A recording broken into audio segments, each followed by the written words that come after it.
Hi hello ಸ್ನೇಹಿತರೆ, ಎಲ್ಲರಿಗೂ ನಮಸ್ಕಾರ. ಇವತ್ತು ನಾವು ರಾಮಶ್ರೀ ಮುಗಳಿಯವರು ಬರೆದಂಥ ಕನ್ನಡ ಸಾಹಿತ್ಯ ಚರಿತ್ರೆ ಪುಸ್ತಕದಲ್ಲಿ 23ನೇ ಪ್ರಕರಣದಲ್ಲಿ ಅರ್ಧ ಮಾಡಿದ್ವಿ. ಈಗ ಅರ್ಧದಿಂದ ಮುಂದೆ ಹೋಗೋಣ. ಅಂದರೆ ಪೇಜ್ ನಂಬರ್ 229ರಲ್ಲಿ. ಈಗ ಮುಂದಿನ ಪ್ರಕರಣ 23ರಲ್ಲಿ ಅರ್ಧ ಭಾಗ ನಿನ್ನೆ ಮಾಡಿದ್ವಿ. ಇವತ್ತು ಅರ್ಧ ಭಾಗ ನೋಡೋಣ ಬನ್ನಿ. ಇತರ ಪಾತ್ರಗಳಲ್ಲಿ ಭೀಮ, ದ್ರೌಪದಿ ಇವರು ಕುಮಾರವ್ಯಾಸನ ವೀರಪ್ರತಿಭೆಯ ಗಂಭೀರ ಅಂಗದ ಮತ್ತು ಉತ್ತರ ಕುಮಾರನು ಹಾಸ್ಯಪರ ಅಂಗದ ಶ್ರೇಷ್ಠ ನಿರ್ಮಿತಿಗಳಾಗಿದ್ದಾರೆ. ಎಲ್ಲರ ಕೊಂಡಾಟಕ್ಕೆ ಪಾತ್ರರಾಗಿದ್ದಾರೆ. ನಾರಣಪ್ಪ ಮಹಾಕವಿ ಎನ್ನುವುದಕ್ಕೆ ಅವನ ಭೀಮ ಪಾತ್ರ ಒಂದು ಸಾಕ್ಷಿ ಎಂದೊಬ್ಬರು ಹೇಳಿದರೆ, ದ್ರೌಪದಿಯು ಸದ್ಗುಣಭರಿತಳಾಗಿ ಸರ್ವಾಧರಣೀಯಳೆನಿಸಿರುವುದು ಅದ್ಭುತ ವ್ಯಕ್ತಿ.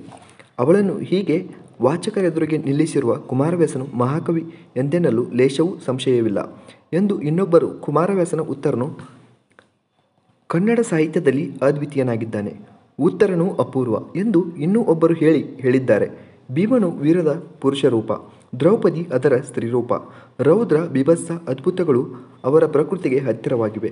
ಉತ್ತರ ಕುಮಾರನು ವಾಚಿವೀರ್ಯದ ಪ್ರತೀಕ. ಹೀಗೆ ಅವರು ಒಂದು ಗುಣದ ಇಲ್ಲವೇ ರಸದ ಸಾಕಾರ ಮೂರ್ತಿಯಾಗಿದ್ದಂತರೂ ಇವರನ್ನು ಚಿತ್ರಿಸುವಲ್ಲಿ ಸಜೀವ ಮನುಷ್ಯ ವ್ಯಕ್ತಿಗಳಂತೆ ಇವರ ಓರೆಕೊರೆಗಳನ್ನು, ಗುಣಾವಗುಣಗಳನ್ನು ಸೂಕ್ಷ್ಮವಾದ ಔಚಿತ್ಯ ಪ್ರಜ್ಞೆಯಿಂದ ಕವಿ ನಿರೂಪಿಸಿದ್ದಾನೆ.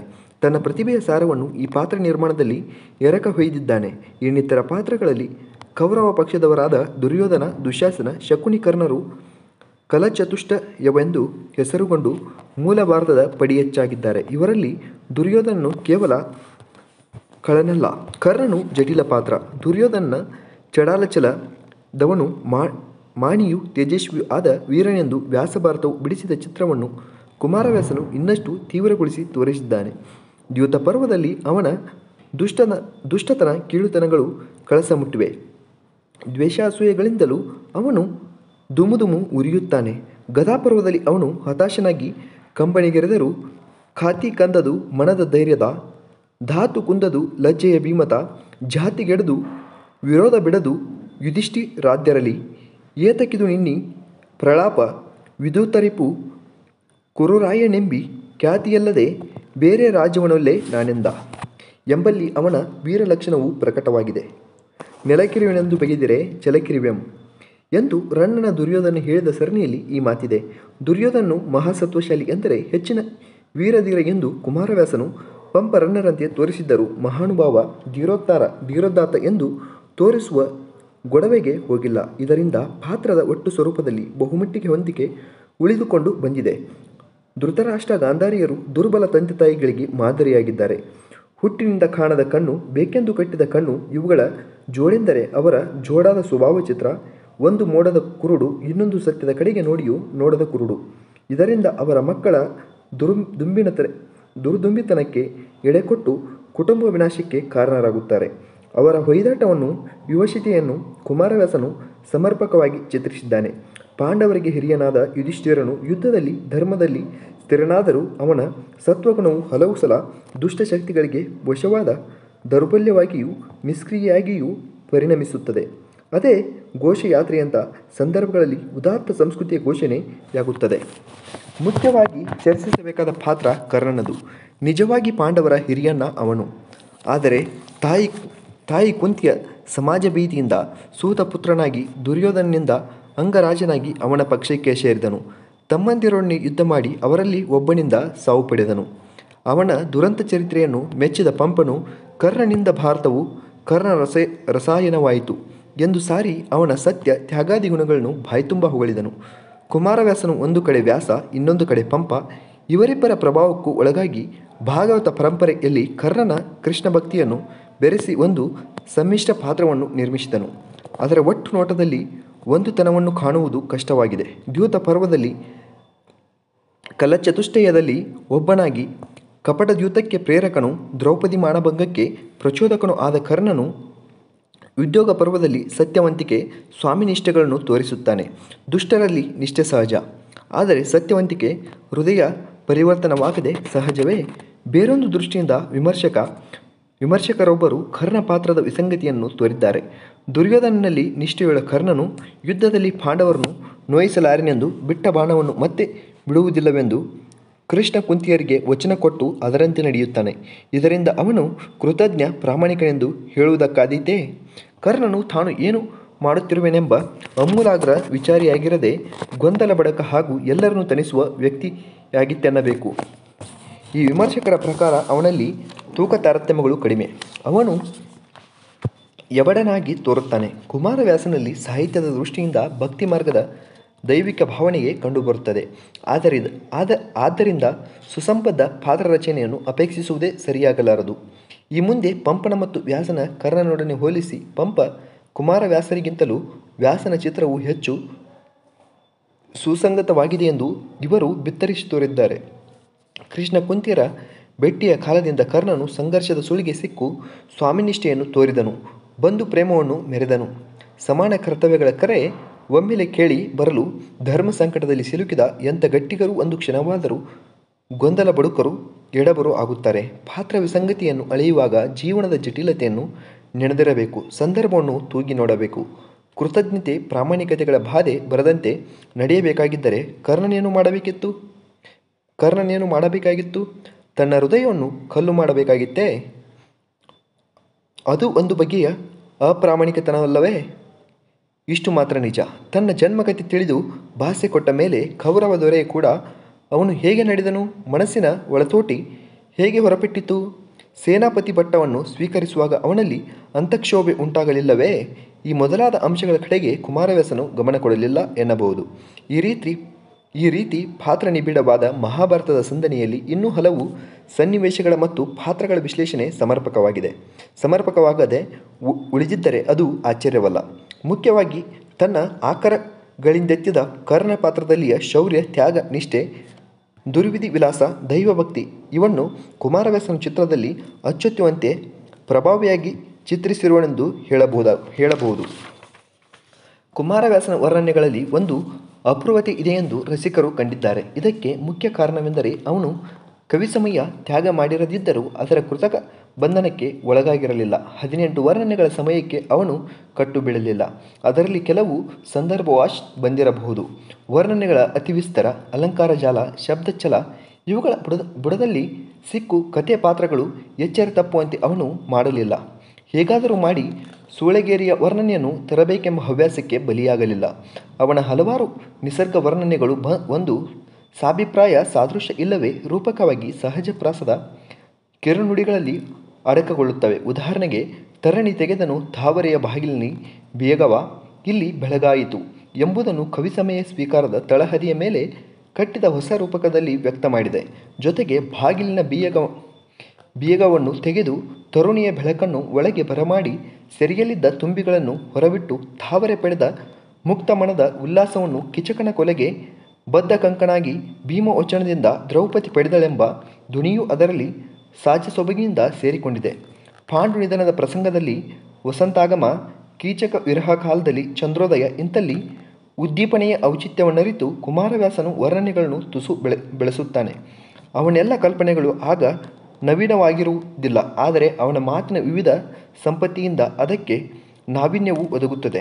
ಸಾಮಾನ್ಯವಾಗಿ ಪಾತ್ರಗಳ ಮನಚಿತ್ರ, ಭಾವರಸ ನಿರೂಪಣೆ ಈ ಬಗೆಯ ಮನೋಲೋಕದ ವರ್ಣನೆಗಳಲ್ಲಿ ಅವನ ಪ್ರತಿಭೆ ಕಾವುಗೊಳ್ಳುತ್ತದೆ. ಎಲ್ಲಕ್ಕಿಂತ ಮಿಕ್ಕಿದ ವಿಸ್ತಾರ ವೈವಿಧ್ಯಗಳು ಅವನ ಯುದ್ಧ ವರ್ಣನೆಗಳಲ್ಲಿ ಎಂಬುದನ್ನು ಕಾಣಬೇಕು. ಮಹಾಭಾರತದ ಅನುವಾದದಲ್ಲಿ ಬೇಸರ ತರಬಹುದಾದ ಈ ಭಾಗಗಳಲ್ಲಿ ಶಸ್ತ್ರಾಸ್ತ್ರಗಳ ತಾಕಲಾಟ, ಅವುಗಳಿಂದ ರಣಭೂಮಿಯ ಮೇಲಾಗುವ ಕೋಲಾಹಲ, ವೀರರ ಮೊದಲಿಕೆ ಮಾತು ಮುಂತಾದ ಅಂಶಗಳಿಂದ ಯುದ್ಧವನ್ನು ಪ್ರತ್ಯಕ್ಷೀಕರಣಗೊಂಡ ಹಾಗೆ ಅವನು ಎದೆಯುಬ್ಬಿ ಬರೆದಿದ್ದಾನೆ. ಕುಮಾರವ್ಯಾಸನ ಕಲ್ಪನಾಶಕ್ತಿಯನ್ನು ಕೈವಾರಿಸಿದ ವಿಮರ್ಶಕರಿಲ್ಲ. ನಾರಣಪ್ಪನು ರೂಪಕ ಸಾಮ್ರಾಜ್ಯ ಚಕ್ರವರ್ತಿ ಎಂಬುದು ಗಾದೆ ಮಾತಾಗಿದೆ. ವಿಸ್ತಾರವಾದ ಪುರಾಣ ಕಾವ್ಯವನ್ನು ರಚಿಸಿದ ಕಾರಣ ಅವನ ಬರವಣಿಗೆಯಲ್ಲಿ, ವಿಶೇಷವಾಗಿ ಆದಿಪರ್ವದಲ್ಲಿ ಮತ್ತು ರಸವುಕ್ಕದ ಸನ್ನಿವೇಶಗಳಲ್ಲಿ ತನ್ನ ಈ ಚಕ್ರವರ್ತಿತ್ವದ ಕಿರೀಟವನ್ನು ಕೆಳಗಿಟ್ಟಂತೆ ಒಂದು ಮಧ್ಯಮಗುಣದ ಕಲೆಯನ್ನು ತೋರಿಸುತ್ತಾನೆ. ಇಂಥಲ್ಲಿ ಅಪರೂಪವಾಗಿ ಒಂದು ಉಜ್ವಲ ಕಾಂತಿಯ ಮಣಿ ದೊರಕಬಹುದು. ಆದರೆ ನಾಟ್ಯಮಯ ಸನ್ನಿವೇಶಗಳನ್ನು ನಿರ್ಮಾಣ ಮಾಡಿಕೊಂಡು ತನಗೆ ಪ್ರಿಯವಾದ ವೀರರೌದ್ರ, ಭಕ್ತಿ, ಅದ್ಭುತ ರಸಗಳನ್ನು ನಿರೂಪಿಸುವಾಗ, ಸ್ಥಾಯಿ ಸಂಚಾರಿಗಳನ್ನು ತೆರೆದು ತೋರಿಸುವಾಗ ಅವನ ರೂಪಕ ಶಕ್ತಿ ಅದೆಷ್ಟು ಸೂಕ್ಷ್ಮ, ಸಹಜ ಮತ್ತು ಉಚಿತವಾಗಿ ಬಾಣದ ಮೇಲೆ ಬಾಣ ಬಿಟ್ಟ ಹಾಗೆ ಸೊಮ್ಮುತ್ತದೆ. ಆದರೂ ಕವಿ ಸಮಯ ಕೋಶವನ್ನು ಕಂಠಪಾಠ ಮಾಡಿ ಪೂರ್ವ ಕವಿ ಪ್ರಯೋಗಗಳನ್ನು ಧಾರಾಳವಾಗಿ ತೆಗೆದುಕೊಂಡು ಸುರಕ್ಷಿತ ಸಾದೃಶ್ಯವಾವುದೂ ಇಲ್ಲ. ಎಲ್ಲವೂ ನಾರಣಪ್ಪನು ತಾನೇ ಅನುಭವಿಸಿದ್ದು. ನಾರಣಪ್ಪನ ಪ್ರತಿಭೆ ಎಂಬ ಗಿಡದಲ್ಲಿ ಅರಳಿದ ಹೂಗಳು. ಕನ್ನಡ ಕವಿಗಳಲ್ಲಿ ನೂತನತೆ ಅವನಿಗೆ ಮೊದಲು ನೈವೇದ್ಯ. ಅವನ ಭಾರತ ಸಂಪೂರ್ಣವಾಗಿ ಅವನದೇ ಎಂಬ ಉಕ್ತಿಗಳಲ್ಲಿಯ ಅತ್ಯಾವಶ್ಯದ ಅರ್ಥವನ್ನು ಅರಿತುಕೊಳ್ಳಬಹುದಾದರೂ ಅತಿಶಯೋಕ್ತಿಯ ಬಣ್ಣವು ಅವಕ್ಕೆ ಬರುತ್ತದೆ. ಮುಖ್ಯವಾಗಿ ಕುಮಾರವ್ಯಾಸನ ರೂಪಕ ಶಕ್ತಿಯ ಆಶ್ಚರ್ಯಕರವಾದ ಸಿದ್ಧಿಗೆ ಮೂಲವು ಅವನ ಮಾಗಿದ ಪ್ರಜ್ಞೆಯಲ್ಲಿದೆ. ಋಷಿತುಲ್ಯವಾದ ಜೀವಿಸಿದ್ಧಿಯಿಂದ ಸಂತುಷ್ಟಳಾದ ಸರಸ್ವತಿ ಅವನಿಗೆ ಒಲಿದಿದ್ದಾಳೆ. ಅವಳ 4 ರೂಪಗಳಲ್ಲಿ ಪಶ್ಯಂತಿ ವಾಕ್ ಅವನ ಸೊತ್ತಾಗಿದೆ. ಅಂತೆ ಅವನು ಕಂಡುದೆಲ್ಲ ಸದೃಶ್ಯ ಚಿತ್ರವಾಗಿ ಕಾಣುತ್ತದೆ. ಉಕ್ತಿ ವೈಚಿತ್ರ್ಯವಾಗಿ ಹೊಮ್ಮುತ್ತದೆ. ಬಾಹ್ಯ ಜಗತ್ತಲ್ಲದೆ ಭಾವಪ್ರಪಂಚದಿಂದ ಅನುಭವಗಳ ಸಹ ರೂಪಕ ರಾಶಿಯಾಗಿ ಕಾಣುವುದು ಅದರ ಸಹಜ ಧರ್ಮ. ಆದುದರಿಂದಲೇ ಬಹುಭಾಗದಲ್ಲಿ ಚಿತ್ರಕ ಚಮತ್ಕೃತಿ ಆಗುವುದರ ಬದಲು ಅದು ಸಮಗ್ರ ಮತ್ತು ಸಮುಚಿತ ರೂಪಕವಾಗಿ ಕವಿಶಕ್ತಿಯ ಹಿರಿಮೆಯನ್ನು ಎತ್ತಿ ತೋರುತ್ತದೆ. ಉದಾಹರಣೆಗೆ ದುರ್ಯೋಧನನು ಕಾಳಗವನ್ನು ಹೇಗೆ ನಿಶ್ಚಯಿಸಿದೆಂಬುದನ್ನು ರೂಪಕವಾಗಿ ಹೇಳುವ ಪದ್ಯವನ್ನು ಓದಬೇಕು. ನೆನೆದ ಮಂತ್ರವ ತನ್ನ ತಂದೆಯ ಮನದ ಮಚ್ಚದೊಳೆರೆತು ಕರ್ಣನ ನೆನಹಿನೋಳು ಪುಟವೆಟ್ಟು ಶಕುನಿಯ ನೀತಿಯೋಳ್ ನಿಗುಚಿ ಅಣುಜ ಮತದೊಳು ವಿಸ್ತರಿಸಿ ಮೈದುನನ ಮತದೊಳು ಬಣ್ಣವಿಟ್ಟನು ಜನಪನ ಪಕೀರ್ತ್ಯ ಗಣೆಂಗೆ ತುಡಿಸಿದನು ಭೂಷಣವ. ಈ ಪದ್ಯದಲ್ಲಿ ಅರ್ಥವತ್ತಾಗಿ ಬಂದ ರೂಪಕವು ತನ್ನ ಕೊನೆಯ ಚಿತ್ರದಲ್ಲಿ ಅರ್ಥ ಸ್ವಾರಸ್ಯದ ಮತ್ತು ಧ್ವನಿರಮ್ಯತೆಯ ಪರಾಕಾಷ್ಠತೆಯನ್ನು ಮುಟ್ಟಿದೆ. ಕುಮಾರವ್ಯಾಸನ ಶೈಲಿಯ ವೈಶಿಷ್ಟ್ಯವನ್ನು ಘನತೆಯನ್ನು ವಾಚಕರು ವಿಮರ್ಶಕರು ಮನವಾರೆ ಮೆಚ್ಚಿದ್ದಾರೆ. ದ್ರೌಪದಿಗೆ ಕೃಷ್ಣನ ಕೃಪೆಯಿಂದ ಅಕ್ಷಯ ಪಾತ್ರೆ ದೊರೆತಂತೆ ಕುಮಾರವ್ಯಾಸನಿಗೆ ವೀರನಾರಾಯಣನ ಕರುಣೆಯಿಂದ ಕನ್ನಡ ದೇಶೀಯ ಅಕ್ಷಯ ಸಂಪತ್ತಿ ದೊರೆತಿದೆ. ಅದರ ಸಹಜ ಸಾಮರ್ಥ್ಯ, ಸುಲಭವೇದ್ಯವಾದ ಘನತೆ, ರೂಪಕ ವೈಭವ ಇದನ್ನು ಅಚ್ಚರಿಯಾಗಿ ಮೆರೆದವರಲ್ಲಿ ಕುಮಾರವ್ಯಾಸನೊಬ್ಬನು. ಗಂಡರೈವರು 3 ಲೋಕದ ಗಂಡರೊಬ್ಬಳ ನಾಳರಾರಿರಿ ವಿರಾಟ ಎಂಬ ದ್ರೌಪದಿಯ ಮಾತಿಗೆ ಭೀಮನ ರೋಷದ ಘನತೆ ಹೆಚ್ಚಿತು. ಹಿಂಡಿದನು ಹಗೆಗಳನ್ನು ಮನದೊಳಗೆ ಎಂಬ ಪ್ರತಿಕ್ರಿಯೆಯುಳ್ಳ ವರ್ಣನೆಯಲ್ಲಿ ಕನ್ನಡ ದೇಶಿಯನ್ನು ಉಜ್ವಲವಾಗಿ ಆದರೂ ಸಹಜವಾಗಿ ಕವಿ ಬೆಳೆಸಿದ್ದಕ್ಕೆ ನಿದರ್ಶನವಿದೆ. ನೂರಾರು ಇಂಥ ನಿದರ್ಶನಗಳನ್ನು ಕಾಣಬಹುದು. ಇಂಥಲ್ಲಿ ಕವಿ ಜನಭಾಷೆಯ ರೂಢಿಯಲ್ಲಿ ಹುದುಗಿದ ರೂಪಕಗಳನ್ನು ಉಚಿತ ಪ್ರಯೋಗದಿಂದ ಹೊರತೆಗೆದು ತೋರಿಸುತ್ತಾನೆ. ಮಾತಿನಲ್ಲಿದ್ದ ಮಹಾಕಾವ್ಯವು ಕಣ್ದೆರೆದು ನಿಲ್ಲುತ್ತದೆ. ರಸಾನುಭವವು ಉತ್ಕಟ ಸಹಜವಾಗಿ ಎಲ್ಲ ಜನದ ಎದೆಮುಟ್ಟುತ್ತದೆ. ಜನಪದ ಸಾಹಿತ್ಯದ ಸಿದ್ಧಿಯೇ ಇದು. ಹೀಗೆ ಕನ್ನಡ ಭಾರತವು ಸಾರ್ಥಕವಾಗಿದ್ದರೂ ಅದರಲ್ಲಿ ಸಂಸ್ಕೃತ ಮಾರ್ಗದ ಸಂಸ್ಕಾರಗಳಿವೆ. ಸಂಸ್ಕೃತ ಶಬ್ದಗಳು ಸಮಾಸಗಳು ಒಮ್ಮೊಮ್ಮೆ ಹವನು ಮೀರಿ ಇಲ್ಲದ ಆಡಂಬರವಾಗಿ ಅರ್ಥಕ್ಲಿಷ್ಟವಾಗಿ ಬಂದಿವೆ. ಆದರೆ ಅವುಗಳ ಹಾವಳಿ ಕಡಿಮೆ. ಕನ್ನಡ ದೇಸಿ ಕನ್ನಡದಲ್ಲಿ ಬೆರೆತು ಬಂದ ಅನ್ಯದೇಶಿ ಇದನ್ನು ಬಳಸುವುದರ ಕಡೆಗೆ ಕುಮಾರವ್ಯಾಸನ ಒಲವಿದೆ. ಈ ಶೈಲಿಯಲ್ಲಿದ್ದ ಸಮಯ ಸ್ವಾತಂತ್ರ್ಯದ ಮೂಲಕ ಕೆಲವು ಸಲ ಛಂದಸ್ಸಿಗಾಗಿ ಪ್ರಾಸಕ್ಕಾಗಿ ಶಬ್ದರೂಪಗಳು ಪಲ್ಲಟಿಸಿವೆ. ವ್ಯಾಕರಣವು ಗಾಳಿಗೆ ಹಾರಿದೆ. ಕೇಳಿದು ಕೇಳ್ದು, ತೊಳಲಿದು ತೊಳಲ್ದು ಎಂಬ ತೆರೆದ ಬದಲಾವಣೆಗಳು ವಿಶಿಷ್ಟವಾಗಿವೆ. ಹಳೆಯ ಸಾಹಿತ್ಯದಿಂದೆತ್ತಿದ ಜನಭಾಷೆಯಿಂದ ತೆಗೆದುಕೊಂಡ ಆದರೆ ಹಳೆಯ ಸಾಹಿತ್ಯದಲ್ಲಿ ದೊರೆಯದ ಶಬ್ದ ಭಂಡಾರವೆಂದು ನಮ್ಮನ್ನು ದಂಗುಬಡಿಸುತ್ತದೆ. ಭಾಮಿನಿ ಷಟ್ಪದಿಯ ಸಾಮಾನ್ಯ ನಿಯಮಕ್ಕೆ ಭಂಗ ತಾರದೆ ವಿಧವಾಗಿ ಸಂದರ್ಭೋಚಿತವಾಗಿ ನಡೆಯುವ ಚಂದ ಪಡೆಯುವ ನಾದ ಕವಿ ಮಹಿಮೆಗೆ ಹೆಗ್ಗುರುತಾಗಿದೆ. ಕುಮಾರವ್ಯಾಸನು ದೇಸಿಯನ್ನು ಉಚಿತ ಮಾರ್ಗದಿಂದ ಸಂಸ್ಕಾರಗೊಳಿಸಿದವನಾದರೂ ಶುದ್ಧ ಶೈಲಿಯ ಉಪಾಸಕನಲ್ಲ. ಅಲ್ಲಲ್ಲಿ ನಿರ್ಬಂಧವಿಲ್ಲದೆ ಗ್ರಾಮ್ಯ ಎನ್ನಬಹುದಾದ ರೂಪಕಗಳನ್ನು ಅವನು ಬಳಸಿದ್ದಾನೆ. ನಾಯಿ ಕುನ್ನಿಗಳು ಅವನ ಕೃತಿಯಲ್ಲಿ ತುಂಬ ಸುಳಿದಾಡುತ್ತವೆ. ಕನ್ನಡ ಬೈಗುಳ ಮಾದರಿಗಳು ದೊರೆಯುತ್ತವೆ. ಅವುಗಳಿಂದ ಪ್ರಕಟವಾಗುವ ಪಾತ್ರಗಳ ಮನೋಧರ್ಮ, ನಾಟಕೀಯ ಸಂಭಾಷಣೆಯ ಸಹಜತೆ ಇದಕ್ಕಾಗಿ ಅದನ್ನು ತಂದಿದ್ದಾನೆ. ಆದರೆ ಒಂದೊಂದು ಸಲ ಔಚಿತ್ಯ ಮೀರಿದ ಒರಟುತನ, ಗಾಂಭೀರ್ಯದ ಕೊರತೆ ತೋರಿದ್ದೂ ಉಂಟು. ಆದಿಪ್ರಾಸವು ಅವನ ಬರವಣಿಗೆಯಲ್ಲಿ ಸಹಜವಾಗಿ ಹರಿದು ಬಂದಿದೆಯಾದರೂ ಪ್ರಯತ್ನಪೂರ್ವಕವಾದ ಪದಲಾಲಿತ್ಯವೆಂಬ ಆರೋಪಕ್ಕೆ ಆಗಾಗ ಗುರಿಯಾಗುತ್ತದೆ. ಅನ್ಯ ಭಾಷೆಯ ಶಬ್ದಗಳು ಫಾರಸಿ, ಅರಬಿ ಮತ್ತು ಮರಾಠಿ ಇವುಗಳಿಂದ ಎತ್ತಿಕೊಂಡವಾಗಿವೆ. ಇವುಗಳಲ್ಲಿ ಮರಾಠಿ ಪದಗಳ ಪ್ರಾಬಲ್ಯ ಹೆಚ್ಚಾಗಿದೆ. ಆವರೆಗಿನ ಯಾವ ಕನ್ನಡ ಕಾವ್ಯದಲ್ಲಿಯೂ ಇಷ್ಟು ಮಟ್ಟಿಗೆ ಅವುಗಳನ್ನು ಬಳಸಿಲ್ಲ. ಅವುಗಳಲ್ಲಿ ಒಡ್ಡವಣೆ, ಚಡ್ಡಣೆ, ಆದರಣೆ, ಗಡಾವಣೆ, ಫಾರುಕಾಣೆ ಎಂಬ ಶಬ್ದಗಳು ಅವುಗಳ ನೇ ಅಂತ್ಯವು ವಿರಪಣ, ಚಾಣಪಣ, ವಿಸ್ತಾರಪಣ ಈ ಭಾವನಾಮಗಳಲ್ಲಿಯ ಪಣ ಉಪಪದವು ಮರಾಠಿಯ ಖಂಡಿತವಾದ ಪ್ರಭಾವವನ್ನು ತೋರುತ್ತದೆ. ಉ ಓ ಪ್ರತ್ಯಯಗಳು ಮೂಲತಃ ಕನ್ನಡವಾಗಿದ್ದು ಜ್ಞಾನೇಶ್ವರ ಕಾಲಿನ ಮರಾಠಿಯಲ್ಲಿ ಸೇರಿಕೊಂಡು ಮತ್ತೆ ಜನ್ನ ಮತ್ತು ಕುಮಾರವ್ಯಾಸರ ಕೃತಿಗಳಲ್ಲಿ ಹಾಗೂ ಶಾಸನಗಳಲ್ಲಿ ಸೇರಿಕೊಂಡು ಬಾದ ಕಾರಣ ಅಚ್ಚ ಮರಾಠಿ ವರ್ಚಸ್ಸೆಂದು ಇದನ್ನು ಕರೆಯಲಾಗದು. ಮರಾಠಿ ಧಾತು ನಾಮ ಅವ್ಯಯ ಹಾಗೂ ವಿಶಿಷ್ಟಾರ್ಥದ ದೇಶಿ ಕುಮಾರವ್ಯಾಸನಿಗೆ ಚೆನ್ನಾಗಿ ತಿಳಿದಿತ್ತೆಂಬುದಕ್ಕೆ ಪಥಿಕರಿಸು, ನಿವಡಿಸು, ಕೇಪೆ, ಪೈಸರ, ಹಳಹಳು, ಮೆಲುಗುಡಿಕೆ, ಕೇಳಮೇಳ, ನವಾಯಿ, ಗರುವಾಯಿ, ಕರೆಯ, ಕಡಿಯ, ಛಾವಟಿ, ರಹಣೆ, ಥಳಪದ, ಬೈಸಿಗೆ, ಬಾಷ್ಕಳ ಈ ಮುಂತಾದ ಪ್ರಯೋಗಗಳನ್ನು ಸಾಕ್ಷಿಯಾಗಿವೆ. ವಿಶೇಷವಾಗಿ ಕೇಳಮೇಳ ಎಂಬುದು ಸಂಸ್ಕೃತ ಮೂಲವಾದರೂ ಕೇಳಿಮೆಳಿನೆ ಎಂಬ ಮರಾಠಿ ರೂಪದಲ್ಲಿ ಸಲಿಗೆಯಿಂದ ಸಲೀಲವಾಗಿ ಎಂಬುದಾಗಿ ಪಡೆದ ಅರ್ಥದಲ್ಲಿ ಅದನ್ನು ಕುಮಾರವ್ಯಾಸನು ಬಳಸಿದ್ದಾನೆ. ಕ್ರಮೇಣ ಅವನ ಕಾಲದ ಜನಭಾಷೆಯಲ್ಲಿ ಸೇರಿ ಬಹುಶಃ ಪ್ರಚಲಿತವಾದ ಮರಾಠಿ ಪದಗಳನ್ನೇ ಅವನು ತನ್ನ ಕೃತಿಯಲ್ಲಿ ಅಳವಡಿಸಿರುವುದೆಂಬುದು ದಿಟ. ಆದರೂ ಗದುಗಿನ ಸೀಮೆಯಲ್ಲಿ ಅವುಗಳಲ್ಲಿ ಕೆಲವು ಇಂದು ಬಳಕೆಯಲ್ಲಿಲ್ಲ.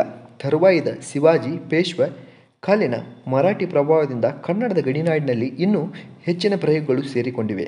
ಇವು ಎಂದಾದರೂ ಗದುಗಿನ ಸೀಮೆಯ ಮಾತಿನಲ್ಲಿದ್ದುವೆಂದು ಹೇಳಲು ಬರುವಂತಿಲ್ಲ. ಆದ್ದರಿಂದ ಮರಾಠಿ ಗ್ರಂಥಗಳನ್ನು ಕೇಳಿ ಇಲ್ಲವೇ ಓದಿ ಮರಾಠಿ ತಾಯ್ನುಡಿಯುಳ್ಳ ರಾವುತ ಮಾವುತರು ಮತ್ತು ಅಧಿಕಾರಿಗಳ ಬಾಯಿಮಾತನ್ನು ಕೇಳಿ ಕುಮಾರವ್ಯಾಸನು ತನ್ನ ಕೋಶವನ್ನು ಸ್ವತಂತ್ರ ಧೈರ್ಯದಿಂದ ವಿಸ್ತರಿಸಿಕೊಂಡಿರಬಹುದೆಂದು ತೋರುತ್ತದೆ. ಅವನ ವಂಶವೆಲ್ಲ ವಿಜಯನಗರದ ಗಜಸೇನಾಪತಿಯ ವೃತ್ತಿಯದಾಗಿತ್ತೆಂಬುದನ್ನು ಇಲ್ಲಿ ನೆನೆಯಬೇಕು. ಕುಮಾರವ್ಯಾಸನ ಮತ ಮತ್ತು ವ್ಯಕ್ತಿತ್ವದ ವಿಚಾರವಾಗಿ ಸಾಕಷ್ಟು ಚರ್ಚೆಯಾಗಿದೆ. ಎಲ್ಲ ಭಿನ್ನಾಭಿಪ್ರಾಯಗಳು ಅಭಿವ್ಯಕ್ತವಾಗಿವೆ. ಕನ್ನಡ ಭಾರತದ ಮೂಲ ಆವೃತ್ತಿಯಲ್ಲಿ ಆಗಿರಬಹುದಾದ ಪ್ರಕ್ಷೇಪಗಳಿಂದ ನಿರ್ಣಯವು ಕಠಿಣವಾಗಿದೆ. ಆದರೂ ಕುಮಾರವ್ಯಾಸನು ಅದ್ವೈತಿಯಾದ ಸ್ಮಾರ್ತ ಬ್ರಾಹ್ಮಣನೆಂದು ಹರಿಭಕ್ತಿ ನಿರತನಾದರೂ ಹರಿಹರರಲ್ಲಿ ಭೇದವನ್ನೆಣಿಸದ ಭಾಗವತ ಸಂಪ್ರದಾಯಿ ಎಂದು ನಮಗೆ ತೋರಿದೆ. ಕೋಳಿವಾಡ ಗೌಡ ಕುಲದಲ್ಲಿ ಇಂದಿನವರೆಗೆ ನಡೆದು ಬಂದ ಮತ ಪರಂಪರೆ, ಅದರ ವಂಶಾವಳಿಯಲ್ಲಿ ಕುಮಾರವ್ಯಾಸನ ಅಣ್ಣ ತಮ್ಮಂದಿರಲ್ಲಿದ್ದ ಶಂಕರರಸಯ್ಯ ಎಂಬ ಹೆಸರು, ಭೀಷ್ಮ ಪರ್ವದ ಭಗವದ್ಗೀತೆಯ ಕನ್ನಡ ಅನುವಾದದಲ್ಲಿ ಕಂಡುಬರುವ ಅದ್ವೈತಪರ ನಿರೂಪಣೆ ಇವು ಇದಕ್ಕೆ ಸ್ಪಷ್ಟ ಪ್ರಮಾಣಗಳಾಗಿವೆ. ಇತರ ಮತಗಳತ್ತ ಒಲವನ್ನು ತೋರಿಸುವ ಭಾಗಗಳನ್ನು ಕವಿಯ ಭಾಗವತ ಧರ್ಮದ ವಿಶಾಲ ಕ್ಷಿತಿಜದಲ್ಲಿ ಅಳವಡಿಸಬಹುದು, ಇಲ್ಲವೇ ಪ್ರಕ್ಷೇಪವೆಂದು ಅಲ್ಲಗೆಳೆಯಬಹುದು. ಶ್ರೀ ಮಧ್ವಾಚಾರ್ಯರ ಭಾರತ ತಾತ್ಪರ್ಯ ನಿರ್ಣಯ ಎಂಬ ಗ್ರಂಥವನ್ನು ಅವನು ಓದಿಕೊಂಡು ಅದನ್ನು ಹಲವು ಕಡೆಗೆ ಅನುಸರಿಸುವನೆಂದು ತೋರಿಸಲಾಗಿದೆ. ಅವನ ವಿಶಾಲ ಭೂಮಿಕೆಗೆ ಇದು ಸುಸಂಗತವಾದ್ದೆಂಬುದನ್ನು ಅರಿತಿರಬೇಕು. ಮತ ವಿಚಾರಕ್ಕಿಂತ ಮುಖ್ಯವಾದದ್ದೆಂದರೆ ಕುಮಾರವ್ಯಾಸನ ಮನೋಧರ್ಮ ಮತ್ತು ವ್ಯಕ್ತಿತ್ವ. ಯೋಗೀಂದ್ರ ಎಂದು ತಾನೇ ಹೇಳಿಕೊಂಡ ಮಾತ್ರದಿಂದಲ್ಲ, ಅವನ ಕೃತಿಯ ಉನ್ನತಿಯಿಂದಲೂ ಅವನು ಆರ್ಷದೃಷ್ಟಿಯನ್ನು ಪಡೆದ ಯೋಗಿ ವೀರನಾರಾಯಣ ವೀರಭಕ್ತನಾದ ವರಕವಿ ಎಂಬುದು ತಿಳಿಯುತ್ತದೆ. ಅವನ ಮನಪ್ರಕೃತಿಯಲ್ಲಿದ್ದ ವೀರ ಸಹಜ ರಾಸಸಗುಣದಿಂದ ಮಹಾಭಾರತದ ವೀರ ರೌದ್ರಾದಿಗಳನ್ನು ಚಿತ್ರಿಸಲು ಅವನು ಸಹಜ ಸ್ಫುರಣವನ್ನು ಪಡೆದಂತೆ ದೇವಭಕ್ತಿ ಸಮರ್ಪಣ ಭಾವಗಳಿಂದ ನಮ್ರವಾದ ಸಾತ್ವಿಕ ಗುಣದ ಮೂಲಕ ಅವನು ಕೃಷ್ಣ ಭಕ್ತಿಯನ್ನು ಕೊಂಡಾಡುತ್ತಾ ಕುಣಿದಾಡಿದನು. ತೋರಲಿಕ್ಕೆ ವಿರುದ್ಧವೆನ್ನಬಹುದಾದ ವೀರ ಮತ್ತು ಭಕ್ತಿಯ ಅಂಶಗಳು ಅವನಲ್ಲಿ ಬೆರೆತುಕೊಂಡವು. ಕುಮಾರವ್ಯಾಸನ ಮನೋಧರ್ಮದಲ್ಲಿ ಸಮನ್ವಯ ಇದೆ, ಸಮರಸವಿದೆ ಎಂಬುದಕ್ಕೆ ಗ್ರಂಥದಲ್ಲಿ ಬೇಕಾದಷ್ಟು ಸಾಕ್ಷ್ಯಗಳಿವೆ. ಪೀಠಿಕೆಯ ಸಂಧಿಯಲ್ಲಿ ಭಕ್ತಿ ವಿನಯಗಳನ್ನು ತೋರಿದಂತೆ ಆತ್ಮವಿಶ್ವಾಸವನ್ನು ಮೆರೆದಿದ್ದಾನೆ. ಆದರೂ ಒಮ್ಮೊಮ್ಮೆ ಉತ್ಸಾಹದ ಅತಿರೇಕದಲ್ಲಿ ಇಲ್ಲವೇ ಮಾತಿನ ಮುರುಕದಲ್ಲಿ ಕುಮಾರವ್ಯಾಸನ ವ್ಯಕ್ತಿತ್ವದಲ್ಲಿ ವಿಸಂಗತಿ ತೋರಿದರೆ ಅಚ್ಚರಿಯಲ್ಲ. ಕುಮಾರವ್ಯಾಸ ಭಾರತವು ಮಹಾಕವಿಯ ಮಹಾಕೃತಿ ಎಂಬುದೀಗ ಒಪ್ಪಿದ ವಿಷಯವಾಗಿದೆ. ಆದರೂ ಈ ನಿರ್ಣಯಕ್ಕೆ ಬಂದುದೇಕೆ ಎಂಬುದನ್ನು ತಿಳಿದಿರಬೇಕು. ವಿಶೇಷ ವ್ಯತ್ಯಾಸಗಳನ್ನು ಮಾಡಿಕೊಳ್ಳದೆ ವ್ಯಾಸಭಾರತವನ್ನು ನಿಷ್ಠೆಯಿಂದ ಅನುವಾದಿಸಿದ ಈ ಕೃತಿಯಲ್ಲಿ ವಿಶೇಷವೇನಿದೆ ಎಂಬ ಪ್ರಶ್ನೆಗೆ ಉತ್ತರ ಪಡೆಯಬೇಕು. ಈ ಕೃತಿ ಕೊಡುವ ಶ್ರೇಷ್ಠ ರಸಾನುಭವವೇ ಉತ್ತರ ಎಂಬುದು ಸಾಲದು. ಈ ರಸಾನುಭವವನ್ನು ವಿಂಗಡಿಸಿ ನೋಡಿದರೆ ಕನ್ನಡ ಭಾರತವು ವ್ಯಾಸಭಾರತವನ್ನು ಕನ್ನಡಿಸಿದ ಸಮಗ್ರ ರೀತಿಯಲ್ಲಿ ಅದರ ಹಿರಿಮೆ ಎದ್ದು ಕಾಣುತ್ತದೆ. ತನ್ನ ಜೀವನ ಸಾಧನೆ,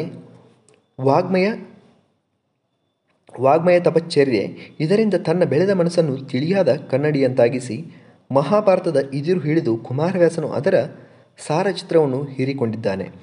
ಕನ್ನಡ ನುಡಿಯ ಸಾಜದೇಸಿಯಲ್ಲಿ ಪಡಿನೆಳಾಗಿ ಅದನ್ನು ಮೂಡಿಸಿದ್ದಾನೆ. ಹೀಗೆ ವ್ಯಾಸಭಾರತವನ್ನು ಕುಮಾರವ್ಯಾಸ ಭಾರತವು ಸಾರ್ಥಕವಾಗಿ ಕನ್ನಡಿಸಿರುತ್ತದೆ. ಮೂಲವನ್ನು ಗತಕಾಲದ ಗವಿಯಿಂದೆತ್ತಿ ಪ್ರಾತಿಭಚಕ್ಷುವಿನ ಮುಂದೆ ತಂದುಕೊಂಡು ಕವಿಶಕ್ತಿಯ ಶ್ರೇಷ್ಠ ಸಾಧನೆಗಳಿಂದ ಸಚೇತನಗೊಳಿಸಿದ್ದ ರಲ್ಲಿಯೇ ಈ ಕೃತಿಯ ಹೆಚ್ಚಳವಿದೆ. ಮೂಲದಲ್ಲಿಯ ಮಾರ್ಪಾಡುಗಳಿರಲಿ, ಮೂಲದ ಅನುಸರಣವಿರಲಿ, ಎಲ್ಲವೂ ಈ ಮೂಲ ಉದ್ದೇಶಕ್ಕೆ ಸಹಕಾರಿಯಾಗಿದೆ. ಕೃತಿಯಲ್ಲಿ ಕೆಲವೆಡೆಗೆ ಬಂಧ ಶೈಥಿಲ್ಯವಿರಬಹುದು, ಜಾಬಾಳವಾದ ಬೋಧನೆ ಬಂದಿರಬಹುದು, ಕಲಾದೃಷ್ಟಿಯಿಂದ ಸಾಮಾನ್ಯವೆನ್ನಬಹುದು ದಾದ ಕಥನವೂ ಇರಬಹುದು. ಆದರೆ ಒಟ್ಟಿನಲ್ಲಿ ತೋರಿದ ಉತ್ಕಟತೆ, ಜೀವಂತಿಕೆ, ಕಲ್ಪಕತೆ, ವಾಕ್ಸಹಜತೆ, ಎಲ್ಲಕ್ಕಿಂತ ಮಿಗಿಲಾಗಿ ಅದ್ಭುತವಾದ ತಾದಾತ್ಮ್ಯ, ಇದರಿಂದ ಕುಮಾರವ್ಯಾಸ ಭಾರತವು ಕನ್ನಡದ ಮಹಾಕೃತಿಗಳಲ್ಲಿ ಒಂದಾಗಿದೆ. ನಮ್ಮ ಕವಿಗಳಲ್ಲಿ ಹಿರಿಯ ತಲೆ, ಹಿರಿಯರಲ್ಲಿ ಹಿರಿಯ, ನಮ್ಮ ಸಾಹಿತ್ಯದ ಉತ್ತಮ ರತ್ನಗಳಲ್ಲಿ ನಾಯಕರತ್ನ ಎಂದು ಶ್ರೀಯವರು ಹೇಳಿದ್ದಾರೆ. ಆ ವಾಗ್ಮಯದ ಪ್ರಾಯಶಃ ಈ ಕೃತಿ ಒಂದೇ ಮಹಾಕಾವ್ಯದ ಮೆಟ್ಟಿಲನ್ನು ಮುಟ್ಟಿರತಕ್ಕ ಕೃತಿ ಎಂದು ಶ್ರೀನಿವಾಸರು ಹೇಳಿದ್ದಾರೆ. ಕನ್ನಡದಲ್ಲಿ ಬೇರೆ ಮಹಾಕಾವ್ಯಗಳಿವೆ ಎಂಬುದನ್ನು ಅಲ್ಲಗಳೆಯದೆ ಕುಮಾರವ್ಯಾಸ ಭಾರತವು ತನ್ನ ವಿಶಿಷ್ಟ ರೀತಿಯಲ್ಲಿ ಏಕಮೇವಾದ್ವಿತೀಯವಾದ ಮಹಾಕೃತಿ ಎಂದು ಹೇಳಲು ಅಭ್ಯಂತರವಿಲ್ಲ. ಇಲ್ಲಿಗೆ ಪ್ರಕರಣ 23 ಮುಗಿತು. ಇನ್ನು ಮುಂದಿನ ವಿಡಿಯೋಲಿ ಪ್ರಕರಣ 24 ವಾಚನ ಮಾಡೋಣ. ಇನ್ನೂ ಯಾರು ನಮ್ಮ ಚಾನಲ್ನ ಸಬ್ಸ್ಕ್ರೈಬ್ ಮಾಡಿಲ್ಲ, ಪ್ಲೀಸ್ ಸಬ್ಸ್ಕ್ರೈಬ್ ಮಾಡ್ಕೊಳ್ಳಿ. ಹಾಗೆ ಬೆಲ್ಲೈಕನ್ ಒತ್ತಿ ನಿಮ್ಮ ಫ್ರೆಂಡ್ಸ್ ಕೂಡ ಶೇರ್ ಮಾಡಿ. ವಿಡಿಯೋ ಇಷ್ಟ ಆದರೆ ಲೈಕ್ ಮಾಡಿ. ಏನಾದರೂ ಡೌಟ್ಸ್ ಇದ್ದರೆ, ಇನ್ನೂ ಏನಾದರೂ ಹೆಚ್ಚಿನ ಮಾಹಿತಿ ಬೇಕಂದರೆ ಕಮೆಂಟ್ ಮಾಡಿ ತಿಳಿಸಿ. ತಪ್ಪದೇ ನಮ್ಮ ಚಾನಲ್ನ ಸಬ್ಸ್ಕ್ರೈಬ್ ಮಾಡಿ. ಅದೇ ರೀತಿ ನಿಮ್ಮ ಫ್ರೆಂಡ್ಸಲ್ಲಿ ಯಾರಾದರೂ PC, PSI ಮತ್ತು ಇನ್ನಿತರೆ ಕರ್ನಾಟಕ ಸರ್ಕಾರ ನಡೆಸುವ ಇನ್ನಿತರೆ ಪರೀಕ್ಷೆಗಳಿಗೆ ಉಪಯುಕ್ತವಾದ ಮಾಹಿತಿಯನ್ನು ಹಾಕ್ತಿರ್ತೀವಿ. ಮತ್ತು ಅದೇ ರೀತಿ KSET ಮತ್ತು UGC ನೆಟ್ಟು ಅದಕ್ಕೆ ಬೇಕಾದಂಥ ಮಾಹಿತಿಯನ್ನು ಹಾಕ್ತಿರ್ತೀವಿ. ಅವ್ರಿಗೆ ಕೂಡ ನಮ್ಮ ಚಾನಲ್ನ ಶೇರ್ ಮಾಡ್ಬೋದು. ಇಷ್ಟೊತ್ತು ನಮ್ಮ ವಿಡಿಯೋವನ್ನು ವೀಕ್ಷಿಸಿದ್ದಕ್ಕೆ